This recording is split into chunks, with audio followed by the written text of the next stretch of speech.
दोस्तों अभी आप सबको बता दें कि बड़ी खबर निकल कर रही है, खेसारी लाल का एक नए गाने का एंट्री हो चुकी है, जिस गाने का नाम है देहरादून, जो कि आप स्क्रीन पर देख रहे हैं। तो दोस्तों हम आप सबको बता दें कि ये गाना speed record Bhojpuri YouTube channel से आने वाला है, जो कि अभी आप सबको बता दें कि इससे पहले वीडियो में आगे बढ़ने से आप सबको बता दें कि खेसारी लाल का बवाल सॉन्ग रिलीज हुआ था कल,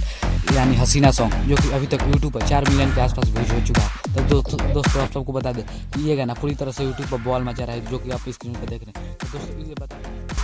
बता दें कि यामिनी सिंह और खेसारी लाल का फिर से देहरादून सॉन्ग बवाल मचाने वाला है यूट्यूब पर, तो यूट्यूब पर दोस्तों आप सबको बता दें कि खेसारी लाल और यामिनी सिंह का फिर से एक नए अंदाज में नए लुक में नजर आने वाला है स्पीड रिकॉर्ड भोजपुरी चैनल से। तो दोस्तों आप सबको बता दें कि ये गाना बहुत ही हाई बजट का हाई लेवल के साथ शूट किया गया है, जो कि आप इंतजार कीजिए, बहुत ही जल्द आप लोगों को बीच सुनने को मिलेगा। तो दोस्तों आज का अपडेट कैसा लगा कमेंट करके जरूर बताइएगा। फिर मिलते हैं नेक्स्ट वीडियो में, तब तक के लिए बाय बाय, जय हिंद।